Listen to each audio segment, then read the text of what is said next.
All right. Well, I guess Yeah, welcome parental to. advisory warning. Don't listen to Yeah, this yeah. episode with your children, This is definitely a especially if they're in little. middle school. So, well, yeah. What?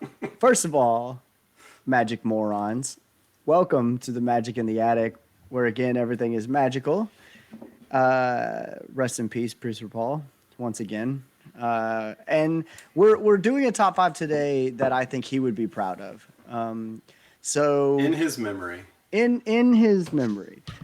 So we were talking about last week. We were having some trouble with a top five. We came up with one about cars, and we were joking around a little bit about like top five super violent things in the Bible.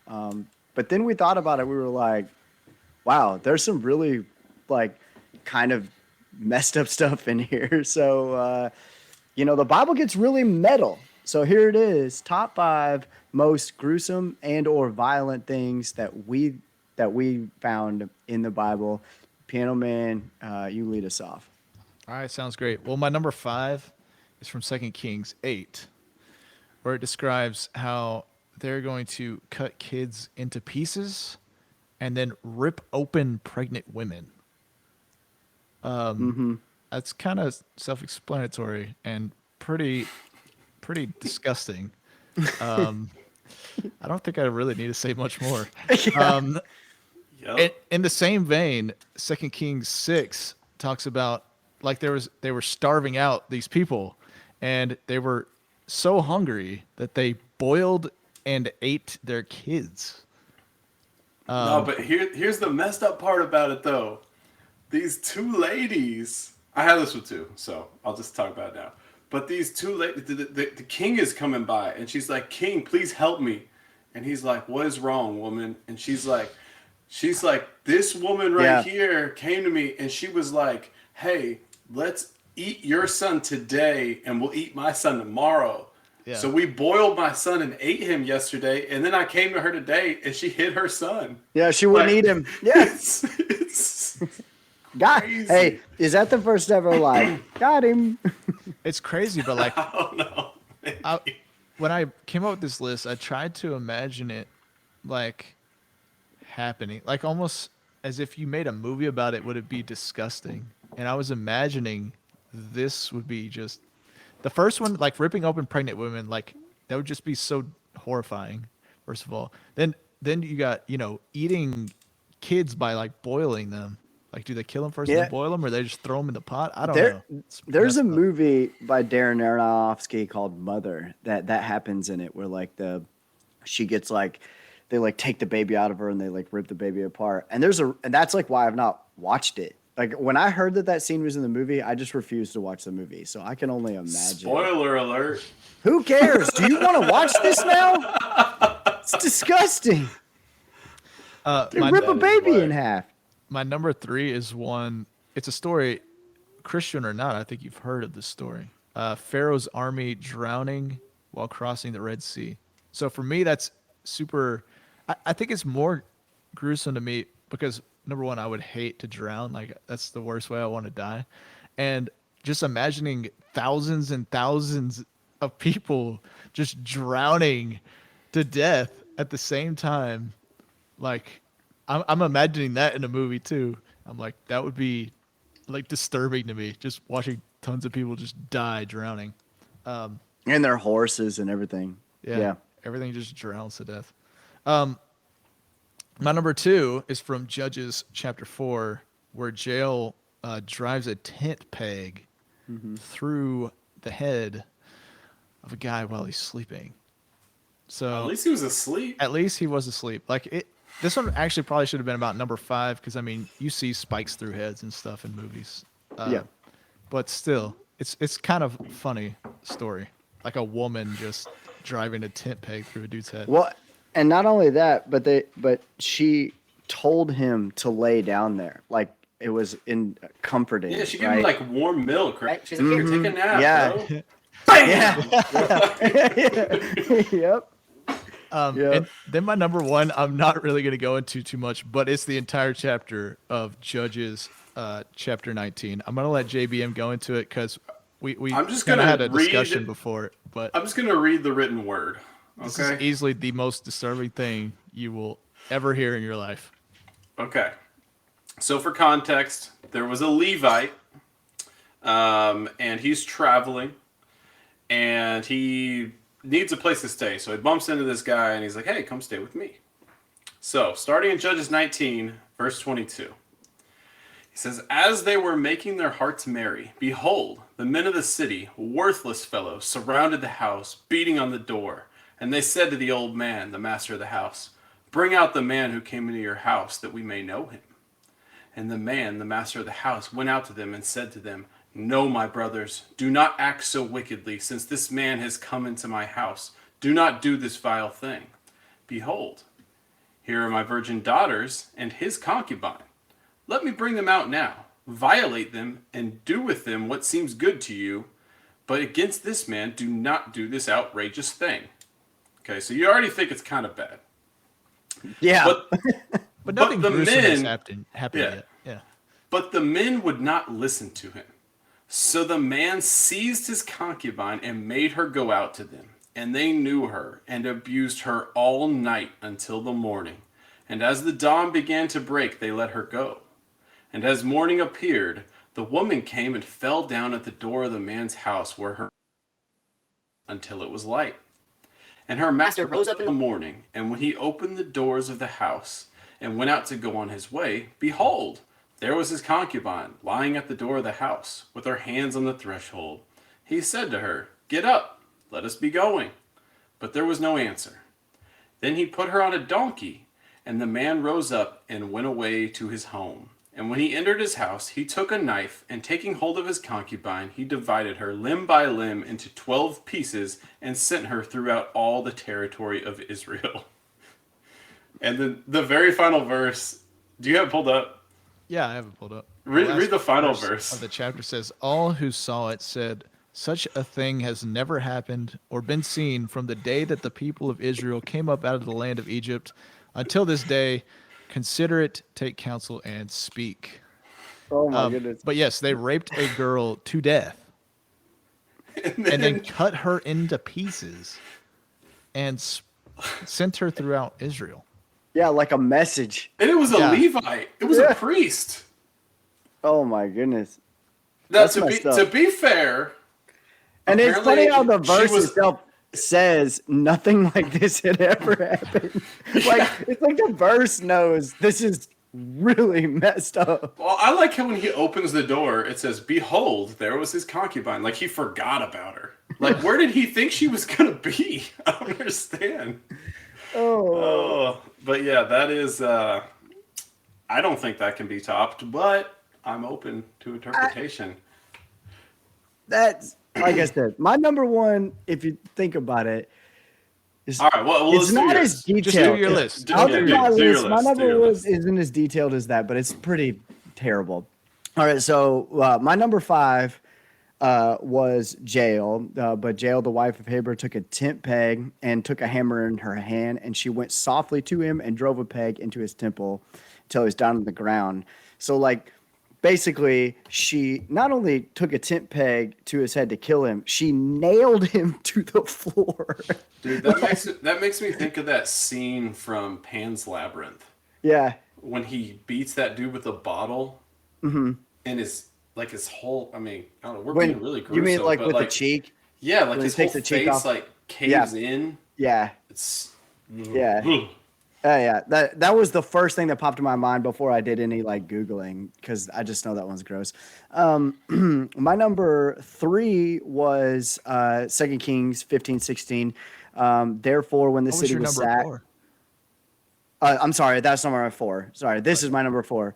It says, therefore, when the city was sacked, he ripped out all the women who were in it and who were pregnant. So similar to your verse, I didn't see yours in chapter 8, but in chapter 15, when Mannheim took Tipsha, they took all of the women and all the pregnant women and ripped out their babies. So it's pretty disgusting, but it's not as in detail. So that's why it's number 4, even though it could be higher. Number 3 is Judges 3:20 through 22. This is Ehud killing Eglon. when it says, and the hilt also went in after the blade, and the fat closed over his blade, and he could not pull the sword out of his belly, and dung dripped out.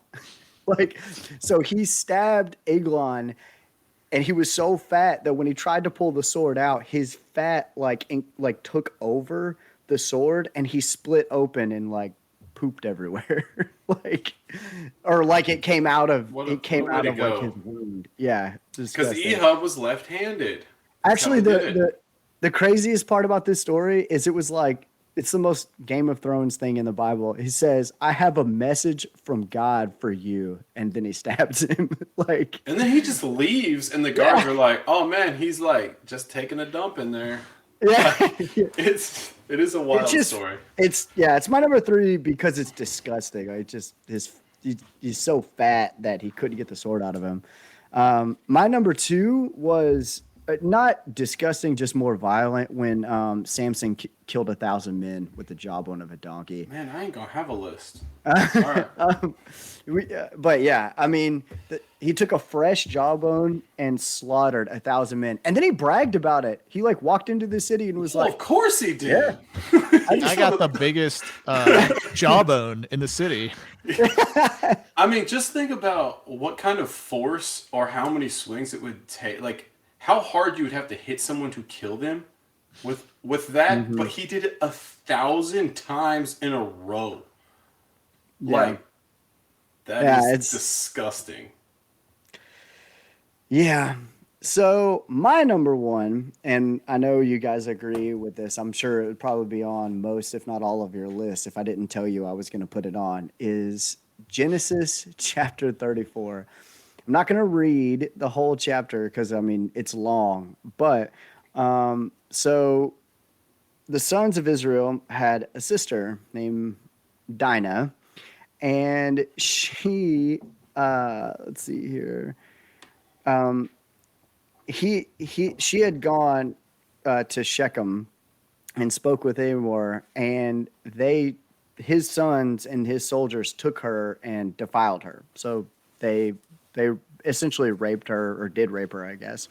So the sons of Jacob go to them and says, we'll work with you on one condition, that you guys decide to be circumcised. So we'll circumcise all the men in your army, and then we won't rise up against you, essentially, for doing this thing. And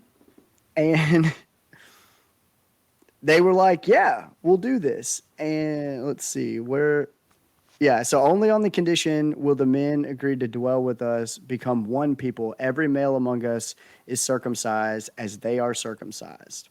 All right. So then in chapter 25, it says, in verse 25 of chapter 34, it says, on the third day, when they were sore and in pain, 2 sons of Jacob, Simeon and Levi, Dinah's brothers, took their swords and came against the city while it felt secure, and killed all their males. They killed Hamor and his son Shechem, and took his sword, and took Dinah out of Shechem's house and went away. So they go into Shechem and they say, hey, we'll give you our daughter or our sister, and we'll form a treaty with you as long as you decide to be circumcised. And on the third day, when they're all recovering from circumcision, which, I mean, if you get circumcised when you're older, it's really painful. So they're all recovering. And in the night, they come in. It's probably painful when you're young. And they just kill all the men, because what are they going to do? They're in trouble. Man parts are, yeah. And so it's honestly just like the best revenge. So I don't know, like, if it's as gruesome as the one you said, but it's just like, what a flex. You know what I mean? I think that is the first got him. That might be true. Bible. Yeah. that might be it. The last guy was probably like, dude, and they're like, got him. All right. That story is crazy. So I intentionally left that one off because I knew it was coming. You guys have said a lot of my other ones. I mean, to be fair, Jesus being crucified is also incredibly gruesome. Right. And then, of course, John the Baptist getting his head chopped off. is pretty gross. So I thought about Jesus, and I was like, this is definitely super gruesome. But I felt like this list was gonna be like kind of like funny and stuff. And Yeah, I was like, that's I don't kinda- want to yeah. go there. The You know? Old Testament stuff is more like, I can't believe Yes. that happened. Yes. That being So- said, they did serve up John the Baptist's head on a platter, which is pretty metal. Which is wild, yeah. So yeah, I had Samson was coming in at number 5 for me. Number 4, I had number 4 is a super weird story that I actually want to ask you guys what in the world is going on, and you probably aren't going to be able to answer it immediately. So in Exodus 4, it says at a lodge. So Moses is supposed to be going back to Egypt to talk to Pharaoh, and then it says at a lodging place on the way, the Lord met him and sought to put him to death. Moses. Then Zipporah took a flint and cut off her son's foreskin and touched Moses' feet with it and said, "Surely you are a bridegroom of blood to me." And then the Lord was just like, "Okay, never mind. I'm not going to kill that guy." Like, I don't understand what happened. Like, it was super weird. Like, God was just like, "Never mind. Don't go to Egypt. I'm going to kill Moses." And then she just grabs a rock, slices her son, throws it on Moses' feet. And then God's like, "Okay, everything is good." It's a super weird story. We could talk about it later. Yeah. I just didn't know God was ever just gonna kill Moses. Okay, so then my number. If God's really upset with you, you just make sure you slice off a foreskin. You're gonna be good. Good to go. Throw it at your husband's feet. So my number 3 was Elisha. And we've heard this story before. I remember hearing this story, but I did not remember how many people were in this story. Mm-hmm. So he went up from Bethel, and while he was going up the way, some of the small boys came out of the city and jeered at him, saying, "Go up, you bald head! Go up, you bald head!" And he turned around, and when he saw them, he cursed them in the name of the Lord. And 2 she-bears came out of the woods and tore 42 boys. They just killed 42 little boys. This was on my list, but I took it off because I assumed it would be on both of yours. So yeah, this is pretty crazy. Yeah. My number 2 was the ladies that were like, "Let's boil each other's children and eat them," and of course, the woman who got raped to death and then hacked into 12 pieces and then mailed all over the country. It's pretty wild stuff. Very cool. I do have one honorable mention, I guess I'll throw out there since we've had some repeats. But so I don't know if it's necessarily gruesome, but when David was going to marry Saul's daughter, and he was like, "Oh, if you want to marry her, you got to get 1,000 Philistine foreskins." So he just goes out and does it. He just goes and gets 1,000 foreskins from the Philistines. That is pretty wild. And then brings it back, and he's like, "Well, I guess you could have my daughter then." Did he come back and saw? Did he just count them? Was he like, "All right, let's see them. 1." So it's like 2. it's like a movie where they give them money and they say, "Do I need to count it?" Like, no, I trust you. I didn't put it down, and I can't remember which battle it was, but there was a fight with the Israelites, and they wiped out 100,000 dudes, and then 27,000 of the guys got away, and they got back to their city, and a wall fell on them and killed them all. Like a wall just fell down and killed 27,000 people. Well, there's Like- I can't remember what the verse is either, but like God split the earth open and like swallowed a bunch of people like in the earth. I mean, The things dude's like that entire happen too. family. Yeah. Mm-hmm. But yeah, I just thought of that one when you were talking about Israel or about the Egyptians drowning. I was like, yeah, because like Sodom and Gomorrah is like that. Like, or think about the entire world drowning. Also, there's some pretty wild stuff. Look, the Old Testament is really cool. Read it. This is All true. right. I guess we'll get into a little less serious real quick. So Was that serious? Was that serious? Oh wait, no. The Bible is just funny. It's just a bunch of hilarious stories about people getting ripped open.